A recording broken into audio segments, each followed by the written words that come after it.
শহীদ আল্লামা দেলোয়ার হোসেন সাঈদী হুজুর বলতেন, বিড়ালের মতো 500 বছর বেঁচে থাকার কোনো দাম নাই, সিংহের মতো 1 ঘন্টা গর্জন দিয়ে আমরা বাঁচতে চাই। আপনারা খেয়াল করেছেন যে আমাদেরকে হক কথা বললে 3টা ট্যাগ দেওয়া হতো। হাত দেখে বলেন 1 2 3। কয়টা? আমি শুনি নাই, আবার বলেন কয়টা? মুখস্থ করে নেন। 1 হচ্ছে রাজাকার, 2 জঙ্গিবাদ, 3 মৌলবাদ। মৌলবাদ। তো সাঈদী হুজুর খুব তীক্ষ্ণ মেধার মানুষ ছিলেন, তার চিন্তা খুবই গভীর ছিল। আপনি তার ওয়াজ না শুনলে তার যেই কাবিলিয়াত, ইস্তেআদাত, কোয়ালিফিকেশন, যোগ্যতা আপনি এভাবে বুঝে আসবে না, আপনাকে শুনতে হবে। উনি বলতেন যে মৌলবাদ বললে আমরা মোটেও আসলে রাগ করি না। কারণ হচ্ছে মৌলবাদ এই শব্দ আসছে মূল থেকে। মূল মানে কি? মূল মানে কোরআন, মূল মানে হচ্ছে হাদিস। মূল মানে কি? মূল মানে হচ্ছে আল্লাহ তাআলা and his last messenger Muhammad সাল্লাল্লাহু আলাইহি ওয়াসাল্লাম। তো আমরা আছি মূলে। আর যারা তোমরা আমাদেরকে মৌলবাদী বলে গালি দাও, তারা সব আগাবাদী। এবার আপনারাই কন, গাছের আগায় শক্তি বেশি না গোড়ায় শক্তি বেশি?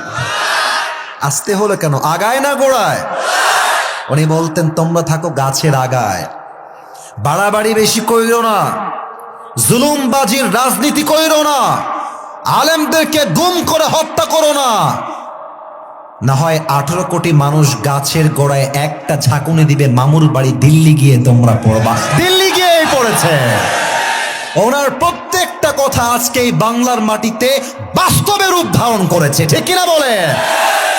ওনার আরেকটা কথা বলেই আমি শেষ করতে চাই। উনি যখন সংসদে বক্তব্য দিচ্ছিলেন ইসলাম নিয়ে, আল্লাহর জমিনে আল্লাহর রাজ কায়েমের জন্য, ওনাকে সেক্রেটারি বেঞ্চ থেকে বলা হলো রাজাকার। উনি তার সমস্ত শক্তিকে এক করে বলেছিলেন, হিন্দুস্তানের রাজাকাররা আমাকে রাজাকার বলতে পারে যুবক ভাইরা, ঠিক কিনা বলো? আর উনি বলেছিলেন, আমাকে রাজাকার বলে কেউ যদি রাজাকার প্রমাণ না করতে পারে, বুঝতে হবে সে পিতৃ পরিচয়হীন অবৈধ সন্তান লালমনিরহাটের ভাড়া। আমরাও সেই কণ্ঠে কণ্ঠ মিলিয়ে বলতে চাই, ভালো হয়ে যাও মাসুদ, এখনো সময়।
কোরআন হাদিস যেখানে, আলেম ওলামা যেখানে, তাফসীর মাহফিল যেখানে, লালমনিরহাটবাসী যেখানে, শেষবার হাতীবান্ধাবাসী যেখানে,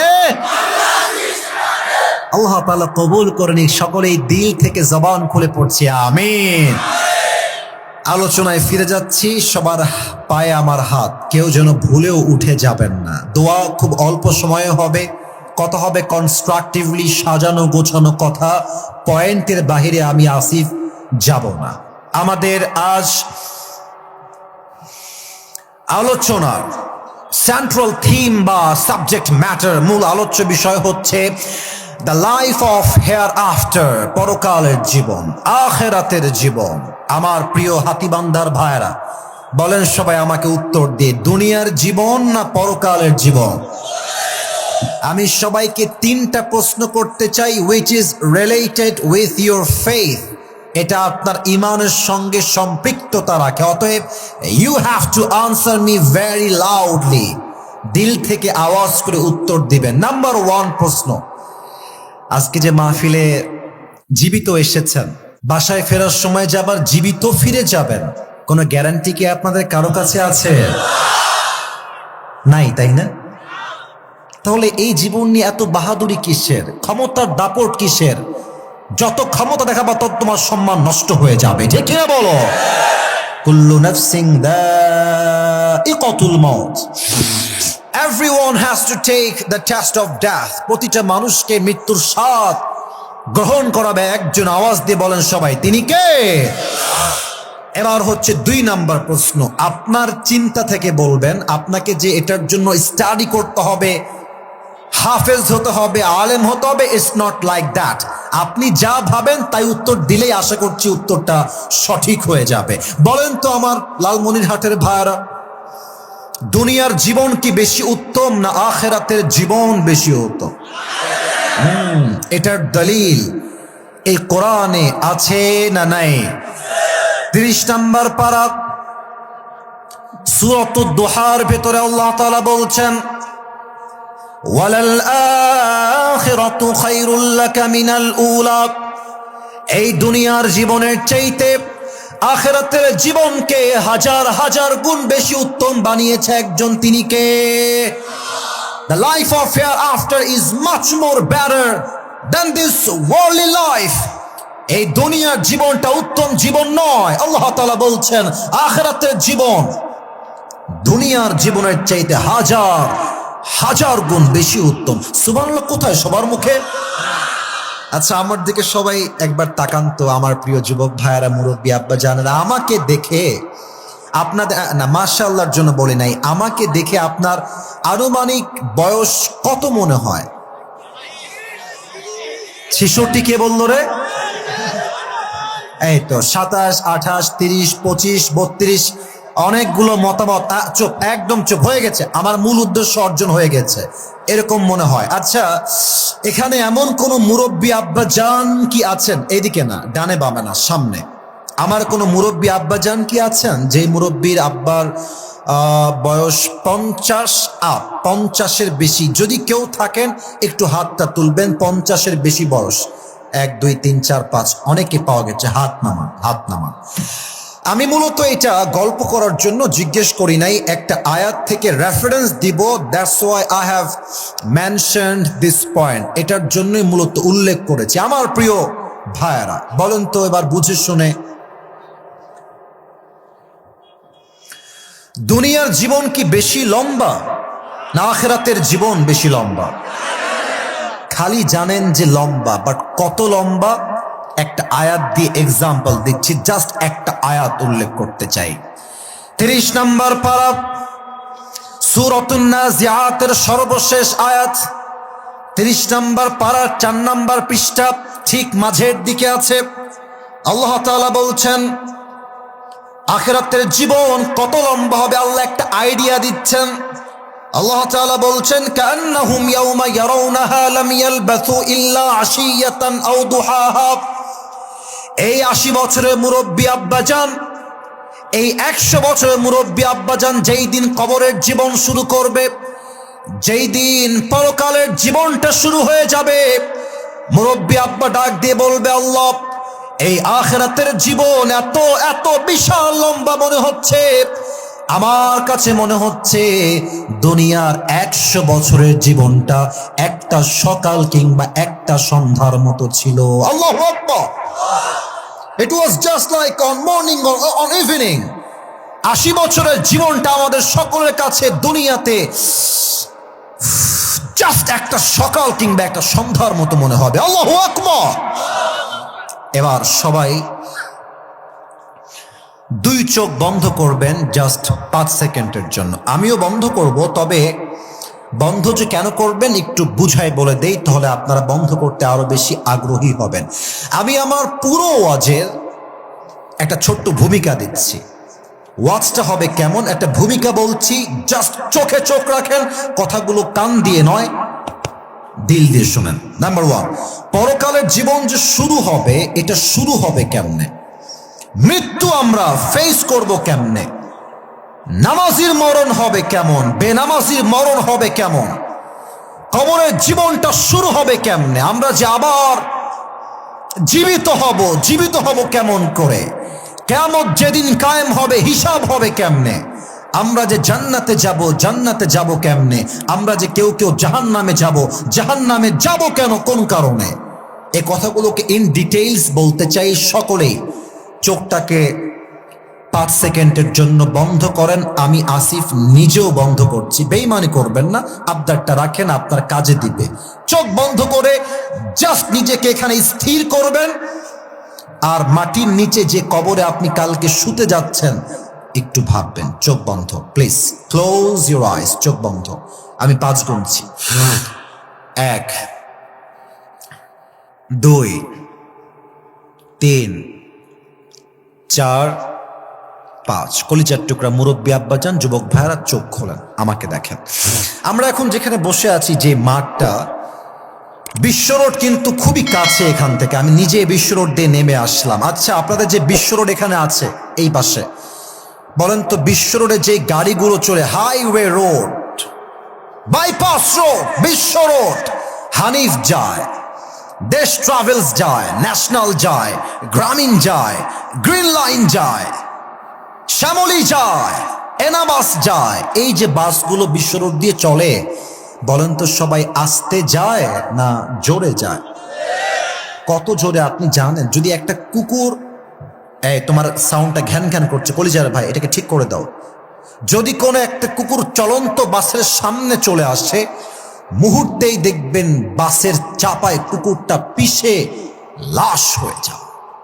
ইভেন আমি খুব খেয়াল করেছি, বাসের চালকরা, ট্রাকের চালকরা আমাদের মতো বাইক চালকদেরকে মানুষই মনে করে না। এটা যুবকরা ভালো বুঝবা। দেখবা, এটা হচ্ছে রাস্তার লেন, তোমার রাস্তা এটা, তুমি এই পাশ দিয়ে আরামে যাচ্ছ, হঠাৎ দেখবা একটা হানিফ বাস, তার রাস্তা হচ্ছে এই দিক দিয়ে, সে ওই দিক দিয়ে না গিয়ে জাস্ট ওভারটেক করবে এই পাশ দিয়ে, তোমাকে এমন ভাবে চাপাবে, ও মনে করে যে বাইক যারা চালায় এরা মনে হয় মানুষ না, এদিকে কুকুর মনে করে বাসের চালকরা, ট্রাকের চালকরা, যুবক ভাড়া, ঠিক আছে কিনা বলো? তো তোমরা যেটা করবা, যদি কখনো দেখো বাসের চালক এরকম করেছে, বাইকটা সামনে থেকে আবার ঘোরাবা, ঘোরায় গিয়ে সামনে গিয়ে ওর বাসের সামনে বাইকটা দাঁড় করায় স্টপ হয়ে যাবা। এই সমস্ত চালকদেরকে জুতার পিটা না করলে সোজা হবে না, যুবক ভাড়া, ঠিক কিনা বলো? যেমন কুকুর তেমন মুগুর মাঝে মাঝে দেওয়া লাগে।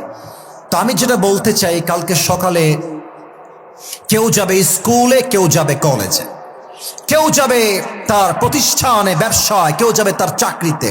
তো আমার হাত দেখেন, আমার ডান হাত, এই যে লাল যে দেখা যায়, লাল ফুল লেখা আছে, লাল যে জায়গাটা, এটা হচ্ছে বিশ্ব রোড, আর এটা হচ্ছে আমার বাসার রোড। আমি সাইকেল নিয়ে যাচ্ছি বিশ্ব রোড দিয়ে, বাম দিক দিয়ে গিয়ে আমি উঠবো লালমনিরহাটের সদরে। এটা হচ্ছে আমার কাল সকাল বেলার গন্তব্য। আমি যাচ্ছি বাইকে, সিএনজিতে বা অটোতে। আমি সাইকেল নিয়ে, বাইক নিয়ে জাস্ট উঠে বাম দিকে যাব। আমি এখনো গাড়ি ঘোরাতে পারি না, গাড়ি আমার সোজা আছে। আর ডান দিক থেকে বিশাল বড় একটা হানিফ বাস এসে এমন জোরে একটা আঘাত দিয়েছে, মুরব্বী বা যুবক এক ধাক্কায় 40 হাত দূরে গিয়ে পড়েছে। আর পড়েছে কেমনে? এই মাথাটা এখান থেকে নিয়ে সোজা গিয়ে ভুট হয়ে নিচে যে শক্ত পাথরগুলো আছে এমন জোরে ঠাস করে লাগছে, এক আঘাতে পুরো কপালটা ফেটে ফিলকি দিয়ে গলগল গলগল করে রক্ত বের হচ্ছে। আর হাতিবান্ধার সব দৌড় দিয়ে আসছে, বাঁচাও বাঁচাও বাঁচাও, একটা বড় বিশাল অ্যাক্সিডেন্ট হয়ে গেছে, বাঁচাও, অ্যাম্বুলেন্স কল দাও। খুব দ্রুত অ্যাম্বুলেন্স কল দিবে, অ্যাম্বুলেন্স চলে আসছে। আপনার চোখ বন্ধ, you are totally and completely senseless, কোনো জ্ঞান নাই। কোনো মতে আপনাকে ধরে সবাই মিলে গিয়ে রংপুর সদর হাসপাতালে ভর্তি করে দিয়েছে। 24 ঘন্টা যাবত আপনার কোনো জ্ঞান নাই, চোখটা আপনার বন্ধ হয়ে গেছে, জবান দিয়ে কথা বলবেন কোনো শক্তি আপনার ভেতরে নাই। 24 ঘন্টা পর যখন আপনি আপনার চোখটা হালকা করে খুলেছেন, দেখছেন যে চতুর্পাশে ঝাপসা দেখা যায়, কিন্তু খেয়াল করে দেখছেন যে আপনি যেই রুমে আছেন রুমের দেওয়ালটা সাদা, ওপরের ছাদটা সাদা, আপনি যেই বালিশে শুয়ে আছেন বালিশের কাভারটা সাদা, আপনি যেই চাদরে শুয়ে আছেন সেই চাদরটাও সাদা। আপনি ভাবছেন যে আমি ছিলাম কোথায় আর আমি আসলাম কোথায়। একটু পর চোখটা একটু স্পষ্ট হয়েছে, আপনি দেখছেন আপনার পায়ের বরাবর বিশাল লম্বা একটা গ্লাস ফিটিং করা দরজা, আর ওখানে লম্বা করে লেখা আছে এই রুমটার নাম হচ্ছে আইসি। বলেন সবাই আইসি। এটা কোন রুম ভাই জানেন? যখন মানুষের বাঁচার কোনো আর আশঙ্কা থাকে না তখন মানুষকে আইসিইউতে ভর্তি করানো হয়। আপনি তখন কি ভাববেন? আমি আপনাকে আপনার চিন্তা এখন বলছি, আপনার চিন্তা। আপনি বুঝে যাবেন যে ইস, হায়াতের শেষ মুহূর্তে আমি চলে আসছি।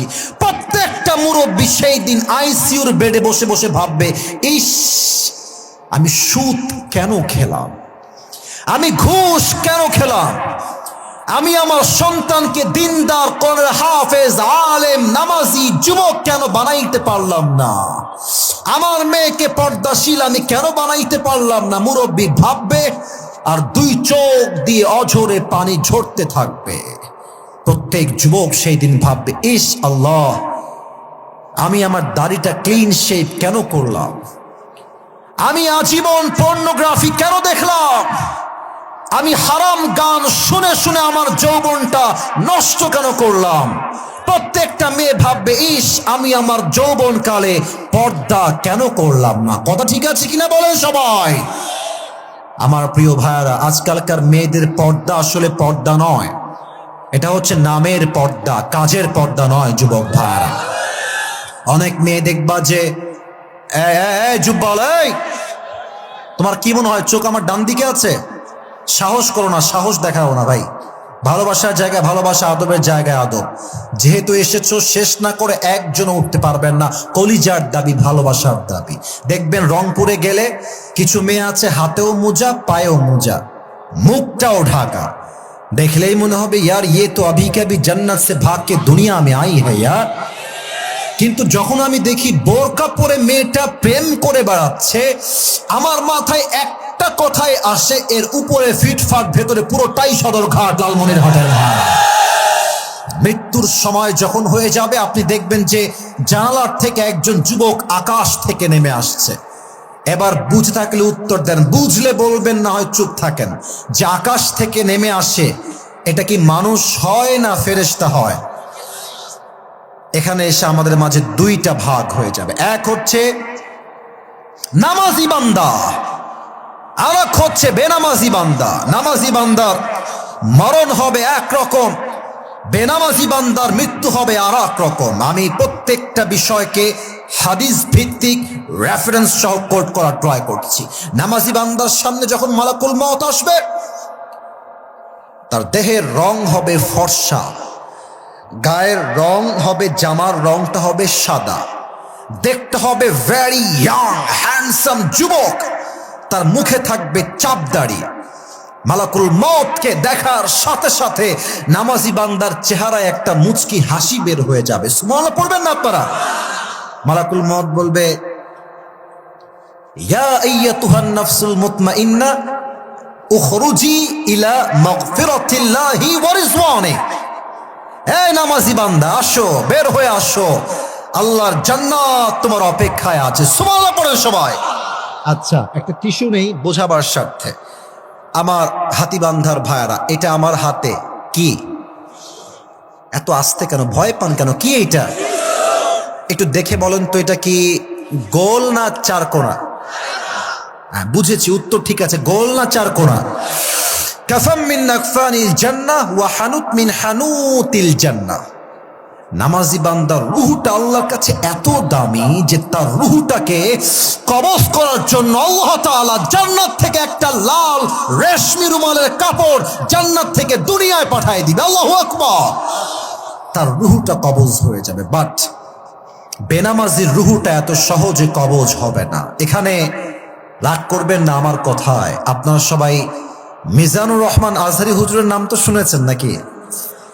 এমন কেউ নেই যে শোনে নাই। তবে আশা রাখছি জানুয়ারি মাসে আপনাদের লালমনিরহাটে আজহারী হুজুর আসবে ইনশাআল্লাহ। আল্লাহ যেন সবাইকে যাওয়ার তৌফিক দান করে। সবাই পড়েন আমিন। হয়তো প্রোগ্রামটি রাতের বেলা হবে না, দিনের বেলা হবে। তো আপনি দেখেন, আজহারী সাহেব 27 ডিসেম্বর কক্সবাজারের পেকুয়াতে মাহফিল করেছে। আসলে এই দেশের মানুষ নায়ককে যেই পরিমাণ ভালোবাসে, গায়ককে যেই পরিমাণ ভালোবাসে, খেলোয়াড়কে যেই পরিমাণ ভালোবাসে, তার চাইতে হাজার কোটি গুণ এই বাংলার মানুষ আলেমকে, ইসলামিক স্কলারকে বেশি ভালোবাসে। আমি আমার কোনো একটা ওয়াজে বলেছিলাম যে আপনি এক মাঠে সাকিব আল হাসানকে নিয়ে আসেন, শাকিব খানকে নিয়ে আসেন, যত ফেমাস সেলিব্রিটি বাংলাদেশে আছে সবাইকে এক মাঠে নিয়ে আসেন, আর এক মাঠে আপনি আজহারীকে নিয়ে আসেন। আমি গ্যারান্টি দিয়ে বলবো তাদের সবার চাইতে আজহারীর লোক 90 গুণেরও বেশি হবে যুবক ভাইরা, ঠিক কিনা বলো? তা আজহারীর নাম বলার উদ্দেশ্য আমি মূলত হাদিসটাকে ফোকাস করতে চাই একটা পয়েন্ট উল্লেখ করে। আপনারা যারা মুরব্বীরা আছেন তারাও হয়তো জানেন যে আজহারীর একজন সম্পর্কে নানা হয়, তার নাম হচ্ছে গোলাম সরওয়ার সাইদি হুজুর। সম্পর্কে নানা হন, নানা শ্বশুর হয়। উনি একটা কথা প্রায় তার জুমার খুতবায় বলতেন, আমি জাস্ট তার কথাটাকে কোট করছি, ঠিক হলে ঠিক বলবেন, না হয় চুপ থাকবেন। উনি প্রায় বলতেন, নামাজ নাই যার, ইমান নাই তার। নামাজ নাই যার, মুসলমান হিসেবে পরিচয় দেওয়ার কোন যোগ্যতাই তার নাই লালমনিরহাটের ভাড়া, ঠিক কিনা বলে? বেনামাজির সামনে যখন মালাকুল মউত আসবে, আমার হাত দেখেন, তার গায়ের চামড়ার রং হবে নীল, পুরোটাই নীলাভ বর্ণের চেহারা। চোখগুলো কোনো বর্ণায় আসছে হবে লাল টকটকে, কোথাও আসছে নীল হবে দুইটা চোখ। আর তার গায়ের রং যদি নীল হয়, পোশাক হবে কেমন? হাদিসে আসছে পোশাক হবে কালো কুচকুচে, পা থাকবে জমিনে, মাথা থাকবে বিশাল লম্বা, আকাশ বরাবর বিশাল লম্বা দেহ। এত ভয়ঙ্কর চেহারা দেখে বেনামাজি যুবক, বেনামাজি মুরব্বীর পুরো দেহটা থরথর থরথর করে কাঁপবে। আর মালাকুল মউত এক ধমক দিবে, ইয়া আইয়াতুহান নাফসুল খাবিসা উখরুজি ইলা গাযাবিল্লাহ। এই বেনামাজি, তোর রূহটাকে বের করে দে, বের হয়ে আয়। এক ধমকে বেনামাজির রূহটা বের হবে ছিঁড়ে, তবে সহজে তার হাতে আসবে না। বেনামাজির রূহটা একবার ডান দিকে দৌড় দিবে, আর একবার বাম দিকে দৌড় দিবে, আর একবার পেছনের দিকে দৌড় দিবে। এবার আমার বাম হাত দেখেন, মালাকুল মউত রেগে পেছন থেকে এই হাতটা নিয়ে মালাকুল মউত বেনামাজির রূহের দিকে এক থাবা দিবে। রূহটাকে বাম হাত দিয়ে ধরে তার বুক থেকে এমনি টেনে হিচড়ে বের করবে। যখন হাদিসে আসছে একটা জীবিত ছাগলকে জাবেহ না করে তার চামড়া কেউ যদি চাকু দিয়ে টেনে হিচড়ে ছিঁড়ে ফেলে, তার যেই পরিমাণ কষ্ট হয়, তার চাইতে কমসে কম 70 গুণ বেশি কষ্ট দিয়ে বেনামাজির রূহ কবজ করা হবে। বলেন সবাই নাউজুবিল্লাহ। ও আমার প্রিয় ভাইয়ারা, এই কষ্ট সহ্য করার মতো ক্ষমতা আমাদের কারো মাঝে কি আছে? আছে, আছে। সবাই দুই হাত তোলেন তো, সবাই সবাই দুই হাত তোলেন, সবাই, কেউ বাদ যাবেন না। আমি একটা কথা সবাইকে ইনফর্ম করতে চাই। এই পাগড়িয়ালা কই যাও? এক নাম্বার করে আসতে পারো নাই, এখন যাচ্ছ কেন? বসো, ওখানে বসো। আমার পরিচয় ভাই, আমার দিকে তাকান। আমি এসেছি 10:40 এই স্টেজে, এখন বাজে 12টা। আমি দেখতে পাচ্ছি 12টা বেজে গেছে, হয়তো 5-6 মিনিট কম বেশি হবে। আমার যেই টাইম দেওয়া ছিল, আমার টাইম আগেই শেষ হয়ে গেছে 1 ঘন্টা। তবে আমি জানি সব জায়গায় গেলে টাইম দিয়ে হিসাব করলে হয় না, মাঝে মাঝে ভালোবাসা দিয়েও হিসাব করতে হয়। কথা ঠিক আছে কিনা বলেন? আমার ওয়াজের আরো কিছু অংশ এখনো বাকি আছে। আমি আশা রাখবো 12টার পরে যদি 10 মিনিট আরো ওয়াজ বেশি হয়, একটা যুবক না, একটা মুরব্বী না, কেউ এই জমিন ছাড়তে পারবে না। ঠিক কিনা বলে সবাই? সবাই একটা কাশি দেন, তাকবীর দিবেন, প্রমাণ করবেন আগেও বাঘের বাচ্চা, শেষেও আমরা বাঘের বাচ্চা। তাকবীর দিবেন একবারের বেশি না। লিল্লাহি তাকবীর। হাত এভাবে রাখেন, হাত এভাবে রাখেন, ওয়াদা করেন সবাই আমাকে। বলেন সবাই হুজুর। আওয়াজ হয় নাই, বলেন সবাই হুজুর। আমরা লালমনিরহাটের সন্তান, আপনাকে এত কাপুরুষের মতো কথা বলে তো হবে না কলিজার ভাইরা। আপনাকে ওয়াদা দিলাম, আজ দোয়া না করে আমরা কেউ উঠে যাব না। হাত তুলে বলেন সবাই ইনশাআল্লাহ। হাত নামান কথায় আছে না যে শেষ ভালো যার সব ভালো তার। আমি জানি যে ঠান্ডার তাপ খুব বেশি গো ভাই, তবে আসিফ হুজুর পুরো বছরে একটা দিন এখানে এসেছে। যদি দোয়া না করে কেউ বাসায় ফিরে যান, আপনারও কষ্ট লাগবে, আমার বুকটাও কষ্টে ফেটে যাবে। ঠিক কিনা বলে? এবার একটা প্রশ্ন করতে চাই, যার উত্তর 90% বেশি লোকেরা ভুল দিবে। So please think about it, একটু ভেবে উত্তর দেন। যখন আপনার রুহটা কবজ হয়ে যাবে, কবরের জীবন শুরু হয়ে গেল। উত্তর দেন তো সবাই, কবরের প্রশ্ন হবে কয়টা? 3টা। যারা বলেছেন দে আর রং। অ্যাকচুয়ালি কবরের মোট প্রশ্ন হবে 4টা। ওইদিকে কয়েকজন বলেছে, বলেন সবাই হাত দেখে কয়টা? আমি প্রশ্ন করছি, সবাই উত্তর দিবেন। প্রথম প্রশ্ন, মার রব্বুক, আমাদের রব কে? না, সাউন্ড আসতে হয়ে গেছে, আবার বলছি, আমাদের সকলের রব কে?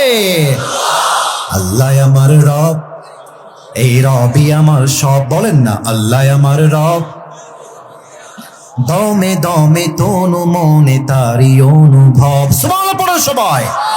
তোমার দুনিয়াতে আমি যেদিকে তাকাই, অথই নেয়ামতে ডুবে আছি সবাই। বাকবাখালির কণ্ঠে শুনি তাসবিহ কলো রব, তাসবিহ কলো রব, আল্লাহ আমার রব, এই রবই আমার সব। বলেন সবাই রব কে? 2 নম্বর প্রশ্ন হবে, ওয়ামান নাবিয়্যুকা তারিফু হাযার রাজুল। ও সরি, একটা কথা বলতে ভুলে গেছি, যেটা আমি না বললে আমার ওয়াজটা সম্পূর্ণ হবে না। সো সরি, এটা আমি নিজেই ভুলে গেছি, এটা আমার মিস্টেক ছিল। সেটা হচ্ছে যে, মনে করেন, আচ্ছা আপনাদের লালমনিরহাটের সবচেয়ে বড় কলেজের নাম কি? আচ্ছা, এখান থেকে কতটুকু দূর হবে আনুমানিক? কয় মিনিট লাগবে যাইতে? আচ্ছা, মনে করেন কালকে আপনাদের লালমনিরহাটের সবচেয়ে বড় কলেজে আসিফ হুজুরের কালকে সকালে পরীক্ষা আছে। তো আমি বই নিলাম পরীক্ষা দেওয়ার জন্য। তো বইটা খুলে প্রশ্ন পড়ছি, লেখা আছে, জাস্ট এক্সাম্পল দিচ্ছি, বাংলাদেশের রাজধানীর নাম কি? লেখা আছে উত্তর ঢাকা। বাংলাদেশের সবচেয়ে বড় সামুদ্রিক সৈকত কোথায় অবস্থিত? উত্তর আছে কক্সবাজার। আমি ব্রেন দিয়ে মুখস্থ করলাম। আমি 3বার বলছি, ব্রেন দিয়ে, ব্রেন দিয়ে, ব্রেন দিয়ে। এখন কেউ যদি ভাবে যে কবরের প্রশ্ন 3টা বা 4টা, যাই হোক মুখস্থ করে যাব, মালাকুল মত কেন, যেই বলবে পাই টু পাই উত্তর দিয়ে দিব। ব্যাপারটা এরকম নয়। আমি আবারও বলছি, এখানে ব্রেন দিয়ে কাজ হবে না, 2টা জিনিস কাজে লাগবে। এক, ঈমান লাগবে, 2 আপনি যা বিশ্বাস রেখেছেন সেই অনুযায়ী আমল করলে উত্তর দিতে পারবেন, ঠিক কিনা বলে? এবার বলেন তো, আমার মুখে এই যে লম্বা লম্বা, আমি মাইক হটাচ্ছি যেন দেখতে পান, এটার নাম কি? এত দেখাইলাম তাও কথা করেন, এটার নাম কি রে ভাই? আমাকে দাড়ি রেখে কোনোভাবে কি খ্যাত বা আনস্মার্ট লাগতেছে? আচ্ছা, আমাকে দাড়ি রেখে কোনোভাবেই কি আনকোয়ালিফাইড লাগতেছে? অনেক মেয়ে দেখবা যে দাড়ি রাখলে চুলকায়, বিয়ে করতে চায় না, কিন্তু এরা আবার গাঞ্জাখোর দেখলে ঠিকই বিয়ে করতে চায়। এরকম মেয়ে বাংলাদেশের যুবক ভাইরা বলো সবাই, আছে না নাই? আছে না নাই? বলবে এর বাড়ি হচ্ছে হাতিবান্ধা, এই ছেলেটা দিনদার, 5 ওয়াক্ত নামাজ পড়ে, দাড়ি টুপি পরে, খুব সুন্নতি পোশাক পরে। বলবে যে না, এইটা আমার পছন্দ না। আরেক ছেলেকে নিয়ে আসবে, দেখবেন যে এই যে চুল এই পাশে নাই, এই পাশেও নাই, মাঝখানে বিশাল লম্বা লম্বা সজারুর মতো চুল। বলে ছেলেটা কি করে? বলছে প্রফেশনাল টিকটক করে।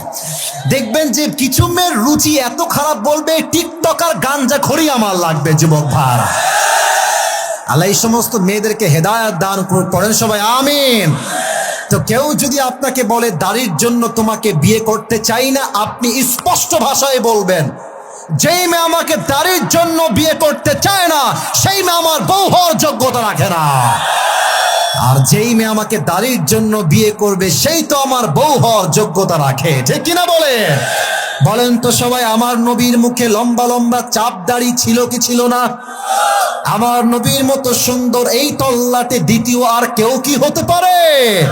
চাঁদের চেয়ে সুন্দর তুমি, নবী আমার কামলি হিওয়ালা, দো জাহানের বাদশাহ তুমি, প্যারা নবী সাল্লে আলা, দো জাহানের বাদশাহ তুমি, প্যারা নবী সাল্লে আলা, চাঁদের চেয়ে সুন্দর তুমি, নবী আমার কামলি হিওয়ালা। আল্লাহু আকবার। 2 নাম্বার প্রশ্ন শেষ। 3 নাম্বার, ওয়ামা দীনুক, তোমার ধর্মের নাম কি? বলেন সবাই, আমাদের ধর্মের নাম। আর মিয়া গৌরব করে বলেন সবাই, ধর্মের নাম। মিয়া ধর্মের নাম ইসলাম বলেই তো আমরা চুপ থাকি, না হয় ভারতের এই সমস্ত হকার সাংবাদিকদেরকে সাইজ করতে আমাদের 5 মিনিটের বেশি সময় লাগবে না। যুবক ভাইরা, আচ্ছা এগুলো কি আদৌ সাংবাদিক? এদেরকে দেখলে আমি বলছি এটা কেউ মাইন্ডে নেবেন না, আমার ভালোবাসার মানুষ আপনারা। এই সাংবাদিকদেরকে দেখলে আমার মনে হয় যে এরা ঢাকার গুলিস্তানে আন্ডারপ্যান্ট জাঙ্গা বিক্রি করলে বেশি মানাতো। যুবক ভাইরা, আল্লাহ এদেরকে হেদায়েত দান করুক, পড়ে সবাই আমিন। আর একটা বাটপার আছে, বাংলাদেশ আর থাকবে না। এটা তোমার বাংলাদেশ বেটা, আসো না দেশে। তোমাদের মতো হিন্দুস্তানদের রাজাকারকে সাইজ করতে 1 মিনিটের সময় বেশি আমাদের লাগবে না। যুবক ভাইরা আমার, শান্তির ধর্ম ইসলাম, মারামারি আমরা চাই না। 3টা প্রশ্ন শেষ। এবার আসবে 4 নাম্বার প্রশ্ন। কি প্রশ্ন? ফেরেশতা বলবে তুমি কেমনে জানো? How do you know that your Lord is Allah subhanahu wa ta'ala, your prophet is last messenger? And how do you know that the name of your religion is Islam? Wama ilmuk, what's the source of your knowledge? তুমি কই থেকে শিখেছো? তোমার জ্ঞানের উৎস কোথায়? আমি দেখাই বললাম, বললে না, বলে সবাই কোথায়? আল্লাহ বলবে, এই ফেরেশতা চুপ, আর কোন প্রশ্ন হবে না। এখনই আমার বান্দার কবরের সাথে জান্নাতের ফয়সালা করে দাও। আমার বান্দার কবরকে তোমরা 70 গজ লম্বা করে দাও। পড়ে সবাই আল্লাহু আকবার। আর 3টা কথা যে বাকি থেকে গেল, 3টা কথা কি বলা যায় না আজকে? না থাক, তাহলে বলা যাবে না মনে হয়, তাই না? আমি ওয়াদা করছি, আমি আর 5 মিনিট সময় নিব। 5 মিনিট পরে দোয়া হবে। আপনারা প্রমাণ করবেন হুজুর 12টার পরে শুধু নয়, আপনি যদি শেষ রাত পর্যন্ত ওয়াজ করেন তবুও প্রত্যেকটা যুবক মুরব্বী শেষ রাত পর্যন্ত ওয়াজ শুনে বাসায় ফিরে যাবে, ঠিক কিনা বলে? পরকালের জীবনে যে বিশ্বাস করে তাকে 3টা বিষয়ে বিশ্বাস রাখতে হয়। 1, মরে গেলেই জীবনটা শেষ নয়, মরার পরে আবার আমাদের সবাইকে জীবিত করবে একজন, তিনি কে? 2 নাম্বার, হিসাব দিবসে বিশ্বাস রাখতে হয়। আপনাদের টিনের বাসা আছে? কার কার টিনের বাসা? সবার টিনের বাসা, হাত নামান। আমার তো মনে হয় যে এখানে যারা আমরা এসেছি মেবি 99% আমরা সবাই মধ্যবিত্ত পরিবারের সন্তান এখানে এসেছে। আমি আমার ওয়াজে একবার কোথায় যেন বলেছিলাম যে মধ্যবিত্ত পরিবারের সন্তান মানেই একটা ব্র্যান্ড। সাইকেল দিবেন চলবে, বাইক দিবেন চলবে, কার দিবেন চলবে, বলবেন যে কিছুই দিব না হেঁটে হেঁটে আসতে হবে তাও চলবে। ভাত দিবেন, ডাউল দিবেন চলবে, ভাত দিবেন, ভর্তা দিবেন চলবে, ভাত দিবেন, সবজি দিবেন চলবে, ভাত দিবেন কিছুই দিবেন না, এক গ্লাস পানি দিবেন, একটা মরিচ দিবেন, পান্তা ভাত হলেও চলবে। কারণ আমি বড়লোক ঘরে ঘাপুস ঘুপুস খেয়ে বড় হওয়া ব্রয়লার মুরগি নই, আমি মধ্যবিত্ত পরিবারের সন্তান, কঠোর পরিশ্রমী সন্তান আমরা সবাই। তো যাদের টিনের বাসা আছে দেখবেন, টিনের বাসা, আমার হাত দেখেন উপরে টিন, এটা দেখবেন যে ছোট্ট ফুটা থাকলে সকালবেলা রোদ উঠলে আলোগুলো সোজা দাগ হয়ে ঘরে ঢোকে।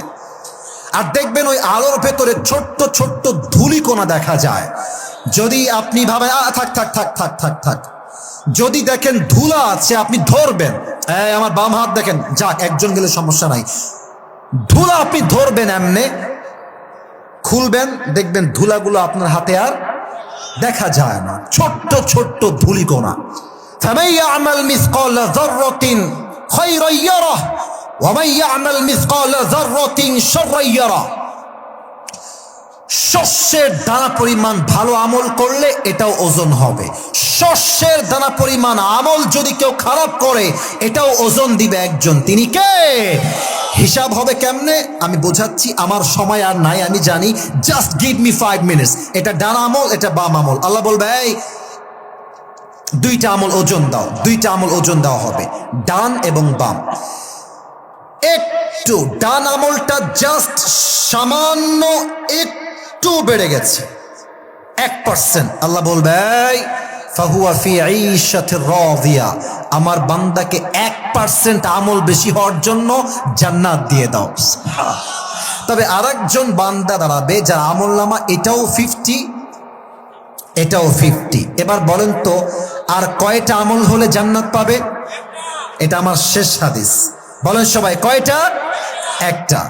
সে ভাববে কোনো টেনশন নাই, এখানেই আমার বাবা আছে, আমার বাবাকে একটা আমল আজকে দান করবে, আব্বা তোমার ছেলে একটা আমল হলেই জান্নাতি হয়ে যাবে। এই হাদিসটা আমি শুনেছিলাম মাওলানা তারিক জামিলের থেকে, পাকিস্তানের একজন ফেমাস স্কলার, তার ভাষা হচ্ছে উর্দু ভাষা। তো উনি বললেন যে যুবকটা বাপের কাছে যাবে, বাপ বলবে তুম কौन हो, कहां से आए हो, मेरा कोई बेटा नहीं है, यहां से चले जाओ, दूर हो जाओ, বের হও। কিসের ছেলে, আমার তো বিয়ে হয় নাই। যুবকটা বের হয়ে আসবে, মা ও আম্মা একটা আমল দাও, একটা আমল হলেই তোমার ছেলে জান্নাতি। মা বলবে कौन है तुम्हारी माँ, मैं तुम्हारी माँ नहीं हूं, मेरी कोई औलाद नहीं है, मेरी कोई शौहर ही नहीं है, बेटे कहां से आएगा, আমার তো স্বামী নাই, বাচ্চা আসবে কই থেকে, বের হয়ে যাও। বাপ মা ভাই, ইয়াউমা ইয়াফিরুল মারউ মিন আখি, কেউ কাউকে চিনবে না। আমার সামনে টেবিল আছে, নয় আমি এক্স্যাক্টলি অভিনয় করে দেখাতাম যে বান্দার অবস্থা কেমন হবে, তবুও যতটুকু দেখানো যায় প্র্যাকটিক্যালি বোঝাবার ট্রাই করছি। ওই বান্দা ডান হাঁটু বাম হাঁটু এটাকে উঠাবে, এই পর্যন্ত উঠাতে পারছি না, আর এই পর্যন্ত উঠিয়ে বাচ্চারা যেমনে কান্না করে দুই হাত এমনে দিয়ে জাস্ট একটা আমলের জন্য ওই বান্দা হাঁটু উঠিয়ে বাচ্চার মতো কান্না করবে। মাওলানা তারিক জামিল বললেন ওই সময় তার কাছে আরেকজন যুবক আসবে, এসে বলে ভাই তুমি क्या हो गया है, तुम इतनी परेशान क्यों हो, इतनी उदास क्यों हो, তোমার কি লাগবে ভাই? যুবক বলবে আরে ভাই আপনি জানতো, বাপ চিনছে না, মা চিনছে না, আপ कौन है, कहां से आए हैं, আপনি চান আপনার দ্বারা আমার কোনো উপকার হবে না। ওই যুবক ডাক দিয়ে বলবে ভাই আপনার কি লাগবে, আপ মুঝে बताइए, मैं आपकी मदद कर भी सकता हूं, হতে পারে আপনি আপনার সাহায্যের কথা বললে আমি আপনাকে সাহায্য করতেও পারি। অনেক জোরাজোরির পরে বলবে যে ভাই मेरी जो अमल है वो 50-50 हो गया है, मुझे बस एक अमल की जरूरत है, एक अमल मुझे मिल जाए तो मैं जन्नती बन जाऊंगा। সে বলবে ভাই সির্ফ এক আমল কি জরুরত है, একটা আমল লাগবে আপনার? বলছে একটা আমল হলেই এনাফ। ওই যুবক বলে ভাই আজ এক আমল मैं आपको दूंगा, এই আমলটা আমি আপনাকে দান করবো। সুবহানাল্লাহ পড়বেন না আপনারা? ও তো ওর কথা শুনে একটা আমল আপনি দিবেন? বাপ দেয়নি, মা দেয়নি, বউ দেয়নি, আপনি কেন দিবেন ভাই? আরে ভাই আপনি নিবেন কিনা তাই কন। আরে ভাই দেন দেন, একটা আমল হলে তো আমি জান্নাতি। নিয়ে আল্লাহর কাছে দৌড় দিবে, আল্লাহ ये देखो मुझे एक अमल मिल गया है, अभी के अभी मुझे जन्नत में दाखिल करा दो। আল্লাহ একটা আমল পেয়ে গেছি, আমাকে জান্নাত দাও। আল্লাহ বলবে, এই বান্দা তোকে একটা আমল কে দান করেছে, তার নাম কি? যুবক বলবে, হাদা আখি, এটা আমার সেই ভাই যেই ভাই আমাকে একটা আমল দান করেছে। তো মাওলানা তারিক জামিল বললেন যে আল্লাহ তাকে বলবে, तेरा दिमाग ठीक तो है? Doesn't make any sense, दिमाग ठीक तो है? बाप ने कोई अमल नहीं दिया, माँ ने नहीं दिया, बीवी ने नहीं दिया, बेटे ने भी नहीं दिया, भाई ने भी नहीं दिया, तू कौन होता है एक अमल देने वाला? क्यों दे नहीं, तू कैन दिली रे बंदा? যুবক বলবে, আল্লাহ मेरे पास আমল है तो बस एक ही আমল है, আমার কাছে আমল আছেই মাত্র একটা। এটা থাকলেও আমি জাহান্নামী, না থাকলেও আমি জাহান্নামী। আমি ভাবলাম যে একটা আমল দান করে যদি আমার ভাই জান্নাতি হয়ে যায় তাহলে আমার ক্ষতি কোথায়? আমি দয়া করে মায়া করে আমার ভাইকে জাস্ট একটা আমল ছিল, ওই একটা আমল দয়া করে আল্লাহর রাস্তায় আমি দান করে দিয়েছি। আল্লাহ না না সুবহানাল্লাহ, এটা হয় নাই। বলো সবাই জোরে সোরে সুবহানাল্লাহ, পড়ো সবাই সুবহানাল্লাহ। আল্লাহ বলবে, तो मुझसे भी बड़ा मेहरबान बनना चाहता है, तो मुझसे भी बड़ा रहम वाला बनना चाहता है? नहीं, अना रहमान, अना रहीम, I am the most merciful, I am the most gracious, I am the most kindful Lord। আমার মতো দয়াময় মায়াময় কেউ নাই। आज तुझे एक अमल मिल गया है, 51 हो गया है, तू जन्नत में जा, लेकिन तू अकेले जन्नत में मत जाना। जिसने तुझे एक अमल मेरी ऊपर सदका कर दिया है, एक अमल, तू भी जन्नत में जा। जिसने तुझे एक अमल दिया है उसे भी साथ लेकर दोनों जन्नत में चले जा। আল্লাহ বলবে, এই বান্দা একটা আমল পেয়ে গেছিস না, 51 হয়ে গেছে না, যা, তোর জান্নাত হয়ে গেছে, যা। তবে তুই একা যাস না, তোর যেই ভাই তোকে আজকে হিসাব দিবসে একটা আমল দিয়ে সহযোগিতার হাত বাড়িয়েছে, তাকে নিয়ে দুইজন মিলে জান্নাতে প্রবেশ কর। পরের সবাই আল্লাহু আকবার। শেষ হিসাব দিবস। 3 নম্বরে এসে আমাদের মাঝে দুইটা গ্রুপ হবে, এক হচ্ছে ডানপন্থী আর এক হচ্ছে বামপন্থী। আয়াত কি বলছে, কোরআন কি বলছে? ফারিকুম ফিল জান্নাহ ওয়া ফারিকুম ফিস সাঈর, one group will enter in the paradise and another group will enter in the hellfire। এক দল যাবে জান্নাতে আর এক দল যাবে জাহান্নামে। শেষ উত্তর বলেন তো, আমরা সবাই জাহান্নামে যাব না জান্নাতে? আওয়াজটা আসতে হলো কেন? আরে ভাই জান্নাতের মুআমালা তো এটা, আমরা জাহান্নামে যেতে চাই না জান্নাতে যেতে চাই।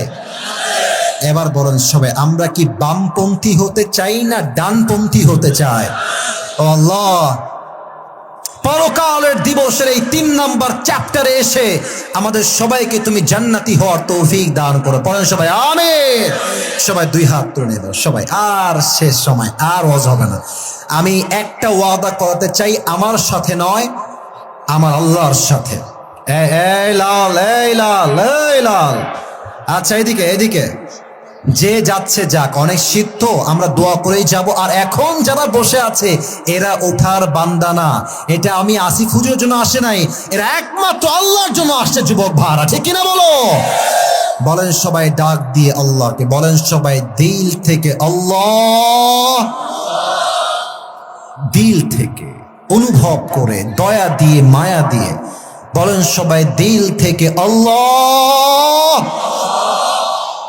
তোমার, বলেন সবাই তোমার শাহী দরবারে তওবা করছি আল্লাহ। 25 সাল কিন্তু শুরু হয়ে গেছে, আমি স্মরণ করাচ্ছি যেন আমি তওবাটা ভালো করে করাইতে পারি।